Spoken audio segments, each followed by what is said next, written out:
Welcome, Cinepals. I am Jabby Kaway, joined by ITASALI Stupid. Did I say that correctly? You is got that is that the correct pronunciation for that? That is it. Is that the name of your group, your band? That is just the name of me. That's just the name of you. Yeah, my parents were not kind. All right. So we're watching a film theory video today, The Only Way to Survive The Last of Us. I am a huge fan of the game and the show, and so are you, at least the show. Yes, I have not gamed. Okay. But I am game for the show. Okay, excellent. It is incredible. So if you guys haven't already, do me a big favor, hit the subscribe button, bell icon, all notifications, and pretty please vote this up. Let YouTube know you're enjoying what you're watching, and while you subscribe and upvoting, subscribe to Film Theory. There's a link in the description below if you want to click on that, give the original video an upvote, and subscribe to him from there. ITASALI Stupid has music coming out, an album coming out that you've recorded. Just a single. Just a single. Yeah, but thanks for following. Yes. I have a single dropping March 24th. Music video TBA soon after. Okay. It is a fun little number that I think you'll enjoy, Jabby. Okay, Yeah. for sure. Let's get into this. The world is dying. We are no longer at the top of the food chain. Cities have fallen to ruin as friends and neighbors transform into mindless predators. Faceless monsters guard the ruins, denying us the derelict remains of our past dignity. Humans are going extinct, and all of it is because of this. That's right. Hello, True. Internet. Welcome to Film Theory, the fun guy who's here to talk about fungi. Ladies and gentlemen, it's that time again. Time for the transmedia landscape to result in us talking about video games here on the Film and TV channel. That's because The Last of Us, just like Sonic, League of Legends, and Pokemon before it, is the latest in the line of games that's been turned into a fantastic movie or TV show. Take that, Game Theory. That's another piece from your toy box that's ours now. Wait, am I laughing at myself with this joke? I'm in charge of all of these channels. What's going on? In case you're not an elite gamer like all of us over here, let me catch you up. The Last of Us started its life in 2013 as a video game that set a new benchmark for cinematic storytelling in the medium. This story of a wounded man and his surrogate daughter trying to survive a world devastated by a zombie apocalypse immediately cemented itself as a pivotal piece of gaming history. Pivotal moments in gaming history. 1940, first video game. Nice. 1940. That's what we're seeing. I cannot believe that. I gotta look that up after this video. That's crazy. 1972 first I home thought they had console. just gotten video at that time. Yeah, I know. Right? And then NES in 83, Super Mario 64. I guess Super Mario 64 was that pivotal. I mean, it was the first 3D game, and then Last of Us. That's interesting. We're gonna have to Google that. I want to fact check this guy. We'll check it afterwards. This is Moment incredible. that gaming stood up and shouted, yes, we too can have emotional movie quality stories. Now, to be completely honest, gaming had already had plenty of other amazing stories in the past, but this was the moment when the visuals and the story both reached a point where no one could deny gaming's artistic properties anymore. The game was so good that Sony just had to release it on the PS3 and the PS4 and the PS5 again, all in under 10 years, Yeah. no less. And here we Yeah. thought rebooting movies happened quickly. Anyway, Yeah. now here in 2023, the dramatic prestige video game has been turned into a dramatic prestige streaming series. In fact, as both top-tier gamers and top-tier movie nerds, Steph and I were lucky enough to get invited to the premiere. On that note, this video is hashtag not spawn, but considering the amount of free popcorn that I ate that night, might as well have been. Appropriate. Number 2, Diet Coke number 2, I am making them pay. For this free premiere that we're at. Hey, you invite me to a place where I'm getting free unlimited popcorn and Diet Coke? I am gonna make you hurt. So after meeting some of the team who worked on the show, That's one of the most dangerous things they don't tell you about screenings. When you go to screenings, they have free popcorn and free soda, and it's just like secret tendency to like kind of like put my popcorn in my seat and then walk out. I have to go to the bathroom. Oh, I didn't get a popcorn yet, and then I take some more,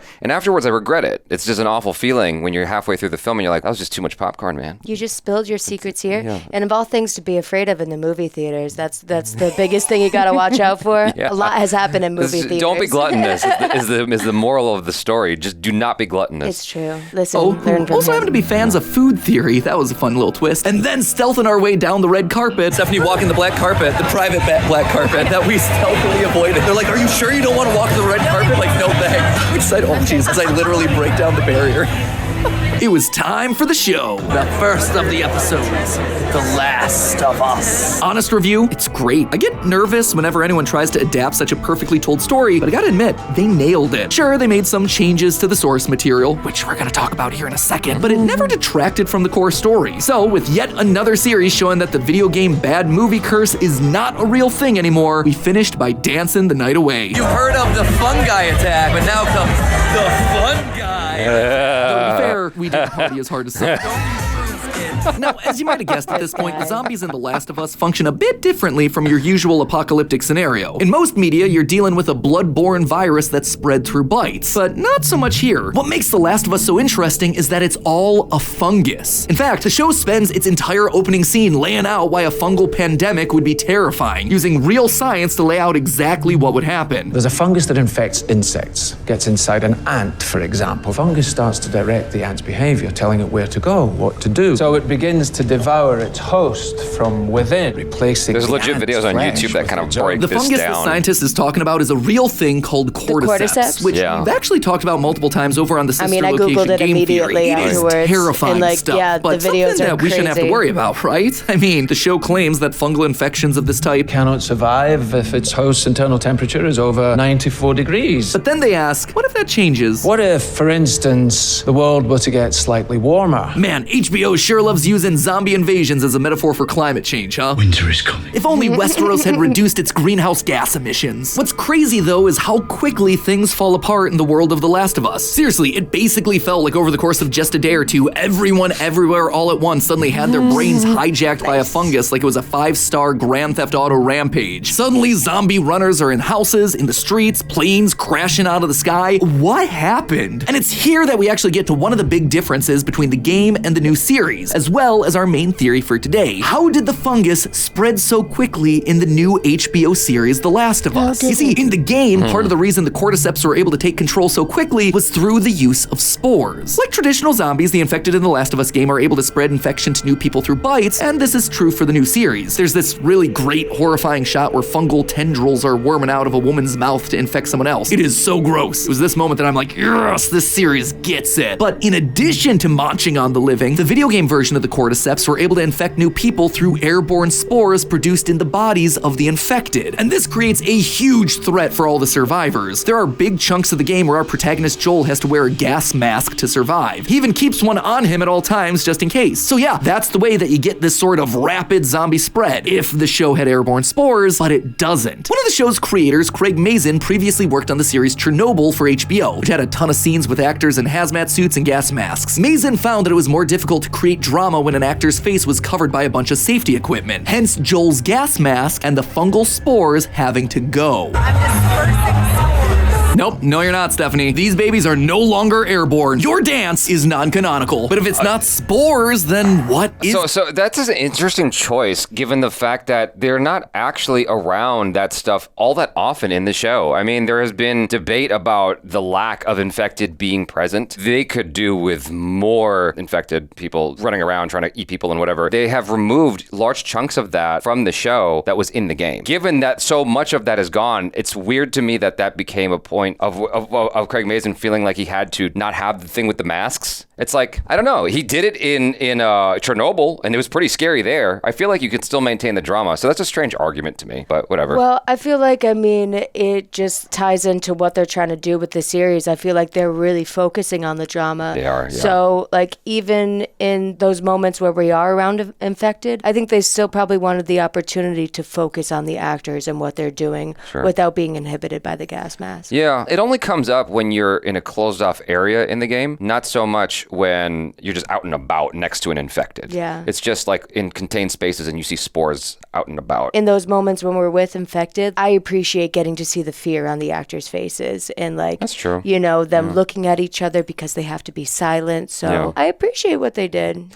I feel like to that, they could have done like a Mission Impossible. So when Tom Cruise did his Halo jump, they put lights inside of his helmet so you could see his face. So you could see that it was him. Mm-hmm. So likewise, they could just do a special mask for the show where you just have a better look at their eyes. Yeah, at least the show's not sporing. Yeah, nice. But if it's not spores, then what is it? What's causing the zombie fungus to spread? Surely there has to be some sort of an explanation, so I dived into behind-the-scenes information about the show, hoping to find some answers. And though I didn't find an explicit answer, what I found instead was a challenge. In the official HBO Max Last of Us post-episode podcast, they say this. By the the way, a lot of little details are going to come back around. We don't want to give spoilers, but I will say this. Careful viewers of this episode will be rewarded repeatedly because little bits of breadcrumbs have been planted that are going to pay off later in interesting ways. Excuse me? Careful viewers? Do you know who you're talking to? I've spent the last 8 years poring over every frame of movies and television that I've watched, overthinking, analyzing it. You challenge me to search, and I will find it. And you know what, loyal theorists? I did. I found the answer to how exactly this fungal parasite devastated the world so fast. And true to the creator's word, it was in the small details that were hidden in plain sight all along. How did the world of The Last of Us end? Cookies. Or more specifically, the flour that was used to bake those cookies. Allow me to explain. The first thing that tipped me off about flour is this line right here. In the background of one of the morning scenes, we can hear a radio broadcast that specifically talks about problems happening in Jakarta. I was going to say they explained that. Jakarta.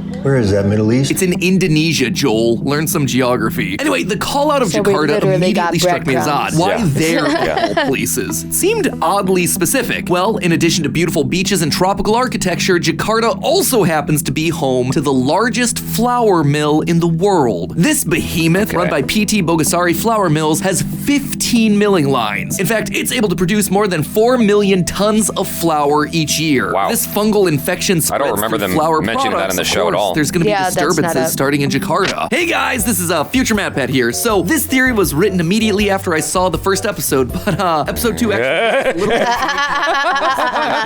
that is very often the risk that we take when we do theories about ongoing series. Anyway, episode 2's cold open takes place in Jakarta, where a professor at the University of Indonesia is taking a look at one of the first infected people. We're told that this infected person came from, quote, a flour and grain factory on the west side of the city. And then under her breath, the professor says, a perfect substrate. A substrate, in case you don't know, is a surface or material where an organism, like say a fungus, can live, grow, and obtain nourishment. Basically, this practically confirms our theory that flour is the reason for the cordyceps outbreak in the show. So, woo, we got it right! That said, there's still a ton of fun evidence here in the episode, so I'm just gonna hand it back off to Past MatPat now so you can keep watching and be impressed with how we solved this a week early and then release the video a week late. What's more, there are also tons of flour mills all over Texas, in Dallas, Houston, San Antonio, and yes, Austin, where the show's prologue takes place. With so many mills throughout Texas, the state would be a hot spot for an outbreak, just like we saw with Jakarta. But fungi and flour, is that scientifically reasonable? Flour is usually made from wheat or other grains, so how would a fungus get in there? Well, hate to say it, but you know mold, the gross stuff that grows on food that's spoiled or been left out for too long? That is a type of fungus, so if the wheat used to make it has gone bad in any way, there's likely some fungus mixed in there. Even freshly made flour out of mills has been shown to sometimes contain fungus. According to one study, there can be a ton of fungus inside of commercial flour. This study took 19 flour samples and 11 wheat samples from 11 different mills across Kansas, Nebraska, and the Pacific Northwest. In those samples, the fungal count in flour ranged from 85 to 8,100 per gram and between 90 and 1,400 per gram in the wheat. In both cases, spoilage of the product was not the source of the fungus. Stuff is just in there. So if a fungus can indeed be inside freshly milled flour somehow, why not cordyceps? So with me suddenly thinking that flour is sus, I rewatched the episode again. And immediately you see a bunch of little details starting to add up. All throughout the prologue, we never once see Joel, Sarah, or Tommy eat anything flour-based, to the point where it's almost a miracle. In the morning, though Sarah's planned to make Joel pancakes, she can't because they don't have any more pancake mix. Where's the pancake mix? I was gonna make you birthday pancakes. After school, when Sarah visits their neighbor, Mrs. Adler, she turns down an offer to eat a cookie. Likely this is because they're raisin cookies, and raisins are just awful lies masquerading as chocolate chips. But still, this one move may have meant that Sarah missed a big old bite of zombie infection. Already, that'd be enough to raise some eyebrows, but the coincidences just keep going. That night, when Joel gets home late, they realize that he's forgotten to pick up the birthday cake that they were gonna share. Where's the cake? Come on, man. I'll get us one tomorrow. And earlier in the day, they saw Mr. Adler feeding his elderly mother biscuits. In fact, when he offers some of the extras to Sarah and Joel, they decline. Joel even jokes that he loves biscuits, but I'm on Atkins. Atkins is, of course, a fad diet that recommends not eating any bread or grain products. Obviously, Joel isn't actually on Atkins here, given his plan to have pancakes and birthday cake, but it's still an interesting thing for the show to bring attention to, isn't it? Additionally, in the parts of the first episode set after the outbreak, we never actually see anyone eating any products made from flour. There's this big open crowd shot where we can't make out anyone's plates, and there isn't any bread scraps on Ellie's empty plate when she's being kept prisoner. Basically, the only thing that we see anyone consuming is Joel drinking some alcohol. In short, this show goes very far out of its way to never show us its main characters explicitly eating flour-based product. Hey, this is Future MatPat here again with some additional evidence that we see happening in episode 2. We do actually get someone eating bread during the present day. We see Ellie is eating a sandwich, which makes sense because she's immune to the zombie outbreak. Oh! Tessa are eating jerky. Wow, No lucky. bread. Thought that was She's just so another lucky. little detail that was worth pointing out. The only immune person is eating bread while everyone else apparently isn't. Just cool little Easter eggs that I found while licking the wounds. They make of this it just theory for that her. Came out too late. Curse you, extended editing pipeline! Now, I know what you're thinking. Wait, what the that kind of broke me a little bit. So the thing about it is, just because they showed only her eating bread, that doesn't make sense that they would make a whole batch of bread I was just just for gonna her. say, they just, it's just an interesting detail. She is the chosen one,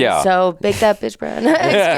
It's an interesting choice. The fact that there's bread at all is interesting, given what took the world down. I'm surprised that anyone would have any bread stored anywhere and be giving it to anyone, but she would be the safest person to test it on. Can I just say, she is doubly lucky. She is both immune and gets to eat bread. Yeah. Wow. But I mean, if you're not allowed to eat bread, everyone in the post-apocalyptic world is going to be way more fit, right? Because you're not eating carbs like that. Sandwiches.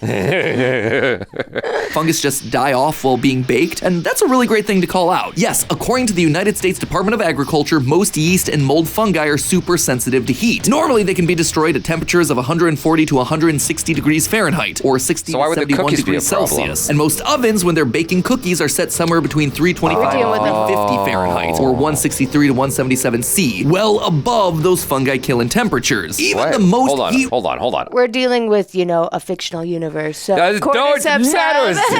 We're dealing with an individual who is very persnickety about all these. Evolved, Jabby. Most yeast and molds are heat sensitive and destroyed by the heat at 140 to 160. Most ovens, when they're baking cookies, are set somewhere between 325 and 350 Fahrenheit, or 163 to 177 C, so well above those fungi-killing temperatures. Even the most heat-resistant fungi in history, found in 2011 by scientists in India, can only survive temperatures of 239 degrees Fahrenheit, or 115 C. But all of that being said, fungi in the production lines of baked goods and bread products are still a massive problem. According to a study published in Food Research International, they actually found more fungus in goods after they'd been baked than anywhere else in the cooking process. Basically, they say that the highest fungal counts were seen in the final processing stages of making the goods, right after they'd come out of the oven and were busy cooling. And considering that The Last of Us spent that whole opening scene pointing out that the fungus in the world evolved to survive at higher temperatures, it's entirely plausible that the cordyceps made it out of the oven. And so now, with all of that in mind, I can't help but look back at the podcast that got me started down this rabbit hole to begin with. You know what I realized? The answer has been staring me in the face the entire time. Do you remember exactly what was said by the creators during that podcast? Careful viewers of this episode will be rewarded repeatedly because little bits of breadcrumbs have been planted. Breadcrumbs, huh? Like flour-based breadcrumbs? They told us the answer right there, those cheeky sons of a gun. And just to put the cherry on top here, the pièce de résistance. Do you know what they were talking about right before this in the podcast that got them to start talking about these little hints? The intentional trail of breadcrumbs? We made a point of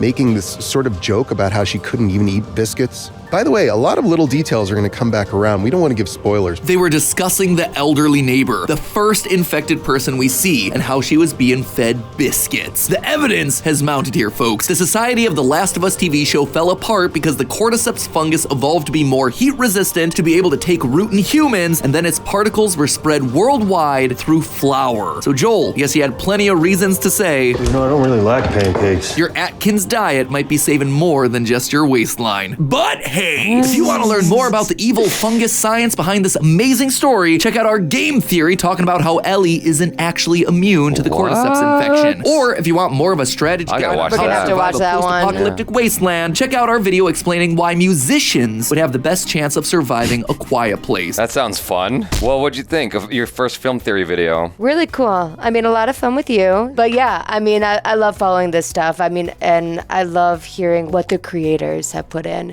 Yeah. And the fact that they left a breadcrumb by saying breadcrumbs.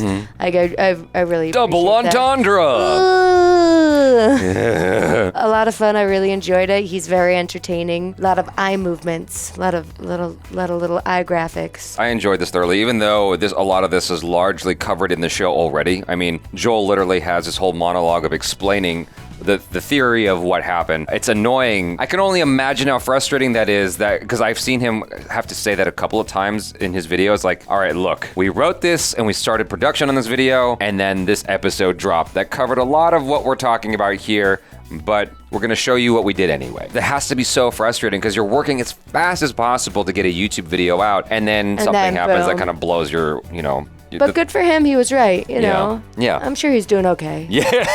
He's doing it. I mean, it got a lot of views still, 3.4 million views. So he's doing just fine. Yeah, he's doing just fine. He's doing just fine. But I like the energy and the presentation of the information, the facts and whatnot. And you get a little bit of education about, fungi and cookies and bread and all that stuff. What's crazy and frightening to me is the fact that they've found more fungi after the baking process. What's crazy to me is that I'm still going to eat cookies with all this knowledge. It is weird how there's an uptick. I'm sure there's been there's an uptick in mushroom cells. There's an uptick in mushroom cells. I'm sure. And cordyceps are in a lot of these nootropics. Oh, really? Yes. I don't know what you just said. What's a nootropic? It's like brain boosters. It's a okay. Yeah.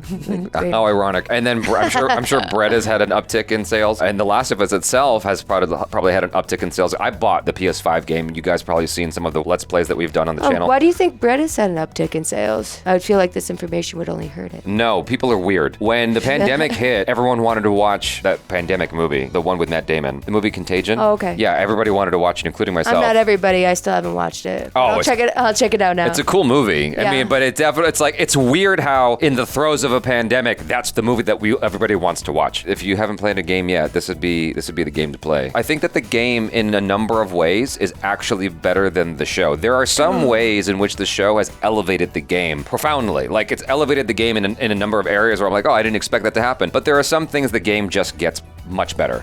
Sometimes the source material is better. Even with the last episode that just came out, if you haven't seen it yet, I'm about to share a spoiler. With the last episode that dropped with the preacher guy, the scene with Ellie and the preacher where they find the deer, when the guy runs off to get the penicillin, there's a whole infected fight that happens in the game. And it's not just for the sake of action, it allows the two characters to come closer together because they have to lean on each other and trust each other for the sake of their mutual survival. Mm-hmm. And that actually is a great method. It's not just action for the sake of action, but it's action to help facilitate the story. And I wish that they had that. So I hope you play the game at some point just to get the full scope of The Last of Us. Well, with this recommendation, yeah. Once again, I really love the neurotic sort of deep diving that he does with these things that where to the point of absurdity of really breaking down even the science of it all and how it all works with the chemistry of making food and all that stuff. I'm like, this is great. This is a guy who gets me. I feel seen because I love the neurotic, overthinking, over analytical nature of the channel. It makes me feel better because I'm watching, entertainment, but I'm also getting educated at the same time. Yes. It's like phonics. We don't need school anymore. Nope. You guys, thanks so much for hanging out. I'm Jabby Kawai, and this is...